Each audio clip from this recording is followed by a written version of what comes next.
cristãos creem em um Deus que se revela. Ele não é um Deus distante, mas decide se mostrar, na medida que a gente entende, àqueles que são criados por Ele. Ele primeiramente se revela através das coisas criadas e também nos deu a sua palavra. E um dos meios também pelos quais Deus deseja se revelar é através daquilo que Ele faz por nós. Os presentes que Deus nos dá através de Cristo Jesus, como por exemplo o perdão dos pecados, a salvação eterna, a sua graça que é derramada sobre nós, são de fato grandes tesouros que nós descobrimos através da Bíblia. Mas o que será que motivou o nosso Deus a fazer todas essas coisas? Nós sabemos que Deus nos salva e sabemos que Ele é amor. Mas e quando mesmo depois de nós recebermos o perdão de Cristo, nós tropeçamos? Será que o amor de Deus por nós ele se enfraquece? Será que Ele continua a amar, mas com um certo desapontamento? Nós sabemos que Deus é amor, mas qual a profundidade desse amor? Será que o Deus irado contra o pecado pode, ainda assim, amar incondicionalmente? O livro Manso e Humilde vem tratar sobre todos esses questionamentos e nos ensinar biblicamente sobre como é o coração de Deus. Vem tratar sobre como Deus é em sua essência. Então, se você quer conhecer mais e amar mais o Senhor Jesus através do que Ele revelou a respeito de si mesmo, fica aqui nesse vídeo, que o livro da resenha de hoje pode te ajudar e muito no seu nobre objetivo.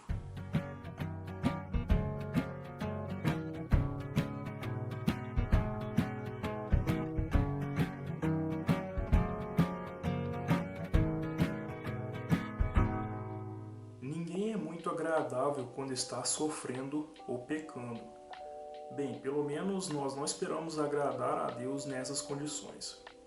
Afinal, como alguém se agradaria de quem pensa, como pude estragar tudo de novo? Sabemos que Deus nos ama, mas suspeitamos que Ele esteja terrivelmente decepcionado conosco. Parece que a única forma de interpretar os fatos é concluir que Deus é, no mínimo, econômico com o que Ele dá. Mas Deus nos deu Jesus, e não há nada melhor que poderíamos receber. Olá amigos e amigas que acompanham o canal Pensamento e Fé, eu me chamo Jonatas e é um prazer poder ter vocês aqui. Depois de um tempinho sem lançar algum vídeo, hoje nós voltamos com muita alegria para poder trazer um livro para vocês que me abençoou demais. Então, espero que esse vídeo seja muito edificante para você. Se você puder, curta esse vídeo, compartilhe com as pessoas que você quiser e deixe aí seus comentários caso você queira. Como eu já disse antes, esse livro ele vem trazer uma profunda reflexão bíblica sobre como é o coração do nosso Senhor Jesus, ao começar pela afirmação que ele faz a respeito de si mesmo. Ao revelar o seu próprio coração, ele diz que ele é manso e humilde.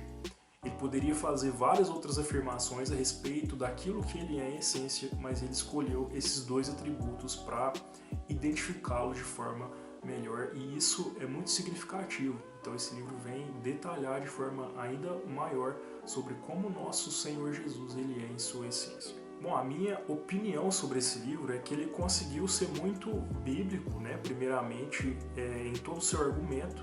Ele citou autores muito confiáveis, as fontes do autor dá pra gente perceber que elas não são fontes duvidosas, e soube fazer algo que, na minha opinião, é muito difícil de fazer, que é explicar de uma forma equilibrada como um Deus irado contra o pecado, que é isso que a Bíblia afirma sobre o Senhor em muitas passagens, ele ainda ama de forma incondicional o pecador que está em Cristo. Então ele conseguiu falar sobre o amor incomparável de Jesus sem baratear a graça de Deus. Eu já li, inclusive, outros livros que tentaram fazer isso, mas que, infelizmente, o autor ele errou a mão ao falar sobre a graça de Deus. Então, uma leitura desatenta, ou por alguém que não conhece a palavra de Deus há um pouco mais de tempo, pode ser, sim, bastante prejudicial, porque a pessoa pode ser levada a pecar sem refletir sobre o seu erro e desconsiderar, inclusive, os mandamentos do Senhor. Então, os livros às vezes passam quase uma imagem de um Deus sem santidade, um Deus sem vontade, que é permissivo na prática do pecado. E esses livros são, inclusive, muito perigosos. Mas não é o caso desse livro. O autor ele é totalmente coerente com o fato de que o Espírito Santo ele se entristece, sim, como a própria Bíblia afirma, e que Deus não faz vista grossa para com o pecado. O que ele acrescenta é o fato de que Deus ele não guarda ressentimentos contra o pecador arrependido, e a sua graça com a vida desse pecador ela não é limitada. Inclusive, o próprio fato de Cristo odiar sim o pecado revela o seu amor incondicional por todos aqueles que são dele. Como o livro não fala só sobre pecado, mas também sobre a presença de Cristo nos sofrimentos de forma geral, o autor nos mostra como Jesus ele sofre junto com os seus nos momentos mais difíceis da sua vida, como ele está junto do pecador arrependido e não o rejeita de forma alguma. E assim, algo realmente muito bom que eu percebi nesse livro, na minha experiência de leitura, foi perceber que o autor ele busca tirar uma visão distorcida que muitos têm de Deus com uma base bíblica muito forte. Às vezes, sem querer, nós criamos a seguinte imagem: Jesus como sendo totalmente amoroso e veio para desviar a ira de Deus, e esse Deus, por sua vez, ele é um Deus rancoroso, um Deus raivoso. E então nós fazemos quase que uma separação, né, na Trindade, por assim dizer, como se Jesus e Deus pensassem de forma diferente um do outro em relação a nós. Então, dito isso, eu vou agora ressaltar alguns pontos muito positivos que eu percebi nessa leitura. Como eu já mencionei anteriormente, o autor ele procura unir o coração de Jesus ao das outras pessoas da Trindade. Deus Pai e o Espírito Santo são tão amorosos quanto Jesus é. O Espírito Santo, por exemplo, ele é consolador, ou seja, ele é uma extensão do amor de Cristo que foi dado a nós quando ele foi subir aos céus, e é uma evidência de que o amor de Jesus ele ainda está não só entre nós, mas dentro de nós. E Deus Pai, ele é, na verdade, quem planejou, né, toda a redenção antes do mundo existir. Então, como que ele não poderia também ser amoroso? O autor, então, ele cita o texto que afirma que nosso Deus ele é Pai de misericórdias e Deus de toda consolação. E é isso mesmo. Cristo aplacou a ira de Deus, como nós já sabemos, mas por trás de tudo existe um plano que é redentor, um plano maior que Deus arquitetou, né, a história para provar o seu grande amor ao entregar seu único filho para morrer a nossa morte e nos garantir a vida eterna. Então, obviamente, tudo isso é para a glória de Deus, como nós já sabemos muito bem, mas Deus deseja que a sua glória ela seja exaltada no amor que ele sente pelos seus. O último capítulo do livro ele vem trabalhar sobre isso de uma forma muito interessante, porque nós sabemos que a salvação, antes de tudo, ela aconteceu para a glória de Deus somente, mas a intenção do coração de Deus é ser glorificado no amor que ele sente pelos seus eleitos. Um outro ponto muito interessante que me marcou muito nessa leitura foi quando o autor levantou o seguinte questionamento: será que o Deus do Antigo Testamento ele é diferente do Deus do Novo Testamento? Porque assim, pode ser que às vezes, mesmo sem perceber, nós tratemos, né, o Senhor Deus como se ele fosse bipolar, por assim dizer. No Antigo Testamento, a gente pensa que ele era um Deus irado, mas o Novo, por causa de Jesus, agora ele é um Deus de amor. E o livro vem nos mostrar, com base bíblica, à luz da palavra sempre, que Deus ele sempre foi amor e a sua graça sempre foi derramada desde antes de Cristo vir ao mundo. Então o autor prova isso à luz da Bíblia ao analisar os textos, por exemplo, do profeta Jeremias no seu livro, também nas Lamentações do mesmo profeta, o profeta Isaías, por exemplo, e também no livro do profeta Oséias. Só que principalmente a parte que o autor fala sobre a afirmação que Deus fez a respeito de si mesmo a Moisés, lá em Êxodo 34, é realmente muito esclarecedor. Me marcou muito nessa leitura. Então, o que esse livro me fez pensar? que é que quem de fato conhece a Cristo não precisa ter medo, né, de refletir sobre a grandeza do amor de Deus. Será que conhecer o amor de Deus como ele de fato é, me dá razões para amar mais os meus pecados e para, né, virar as costas para Deus? Eu penso que, obviamente, não, porque quanto mais eu conheço quem Deus mais eu amo. Isso só me faz amá-lo mais e odiar ainda mais os meus erros.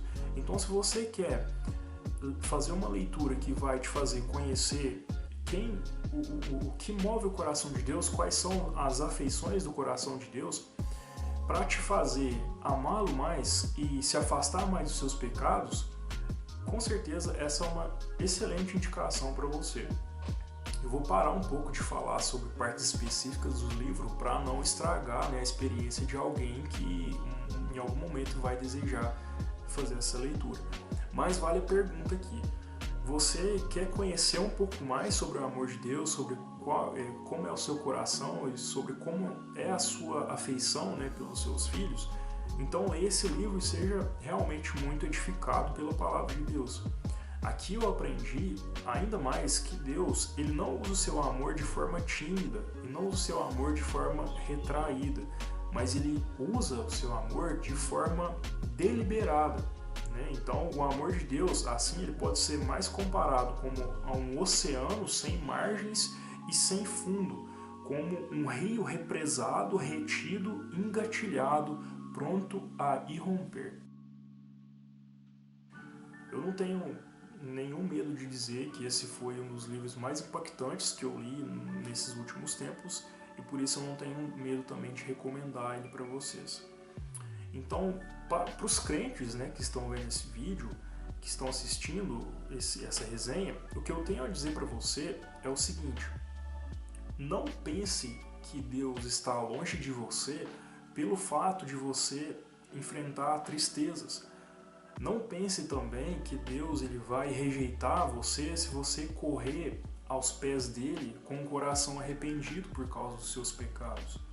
Simplesmente, a mensagem do livro é essa: abra a mão, né, das suas desculpas e dos seus medos e simplesmente vá até Jesus, se lance aos pés de Jesus. E se você ainda não pertence a Cristo, ou você não sabe, né, na verdade, se pertence a Cristo, ou ainda se sente um pecador distante de Deus, quem sabe hoje mesmo ele não está te chamando. E por que ao invés de fugir dele, você não tenta se aproximar mais dele? Nosso Deus ele não se assusta com a sujeira do nosso coração. Então, ao invés de tentar fugir dele, tenta chegar mais perto. Se aproxime mais do Senhor através da oração, fale com ele sinceramente, se aproxime dele através da sua palavra, e eu tenho certeza que ele não vai te rejeitar. Ele não vai te expulsar da presença dele. Ele não vai virar as costas para uma alma que vem até ele com o coração apertado e clamando por socorro. Sendo assim, simplesmente abra mão de suas desculpas e dos seus medos e vá até Jesus.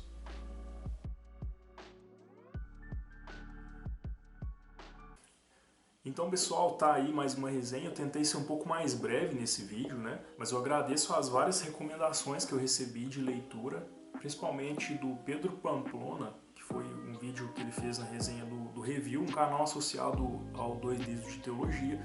Vou deixar aqui embaixo o link para vocês também. Foi onde eu conheci um pouco mais e fui mais incentivado a fazer essa leitura e me fez também trazer esse livro para indicar para vocês. Espero que esse vídeo tenha te abençoado de alguma forma e tenha também te incentivado a cultivar, né, uma prática de leitura que não é uma leitura somente para te fazer crescer intelectualmente, mas é uma leitura para te aproximar mais de Jesus. A gente precisa valorizar esse tipo de coisa. Que Deus te abençoe e até o nosso próximo vídeo.